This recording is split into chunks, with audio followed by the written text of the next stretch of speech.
Guys, okay. Leo sasa kitu gani ambacho nataka niongee na watu kuhusiana na Kalynda? Yes, of course, kama kawaida.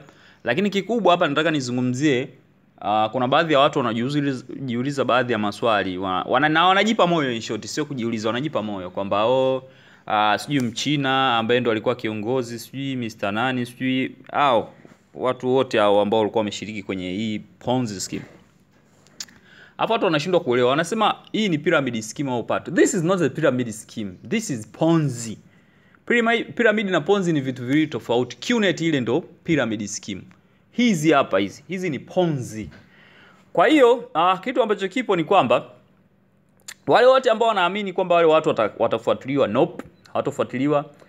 Wale jamaa ambao wamekamatwa, ambao watu wanajipa moyo waliokamatwa, sio ambao waliosajiliwa majina, wale wote ni chawa. Mimi nilishasema wale ni chawa ambao walikuwa wanapata hivyo visenti kadhaa. Wao ndio wamechukua, wameriski maisha yao, wameriski reputation zao kwenye jamii, wakaaminishwa na hao matapeli wengine waende kujisajili wao. Kwa hiyo katika majina yale ya kampuni, zile hisa zinazomilikiwa na kila kitu, pale inaonyesha kabisa majina ni ya Watanzania wote. Wenye kampuni hawajulikani. Yaani pale watakokamatwa manake ambao ndio wamekamatwa saa hizi na wanaojiwa na kila kitu, ndio wale walikuwa wanajifanya wajanja, wale wanahamasisha watu hivi na hivi, mambo ya kijinga ambao walikuwa wanaambiwa. Wenyewe ambao umepiga hela huwezi kumkamata. Na nyingine wanasema kwamba sijui hawezi kwenda sehemu hawajatoa hela. Yaani wewe ukiona hiyo ngoma imezimwa, watu washaondoka na pesa zote.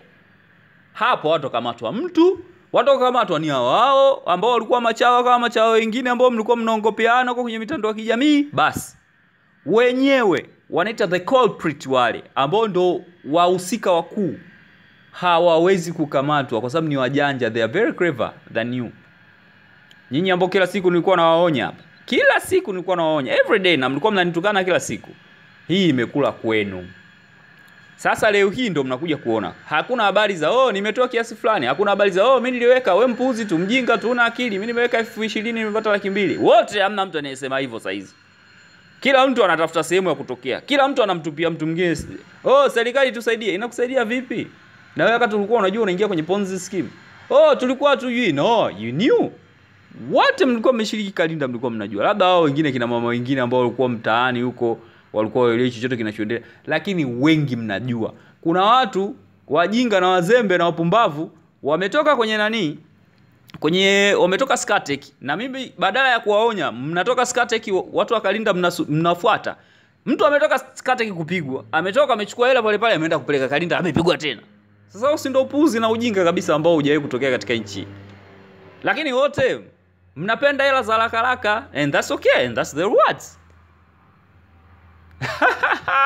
Yaani hili mnalo. Yaani saizi Kalynda ndio ina trendi. Lakini hamna mtu ambaye ana appreciate na kusema bwana kulikuwa na bro mmoja alikuwa anatuonya kila siku Mr. Kileleni. No one. Hamna mtu anayesema hivyo. Watu wote utakimbilia huko kwenye channel mengine, ila hawawezi kusema mimi niliwaonya muda mrefu. Na nilikuwa wazi kabisa. Niliwasema TV wazi kabisa. Niliwasema Kalynda wazi kabisa bila kumuogopa mtu wote, bila kumuunya maneno. Hamna mtu anaye appreciate mchango wangu. Wote saizi wanalia tu na kusaga meno. Semeni basi bwana bro alituonya sana, lakini hatukusikia. Kwa hiyo kwa taarifa zenu, hakuna atakaye kamatwa au waliokamatwa ni vibaraka tu kama vibaraka wengine, ndo wao.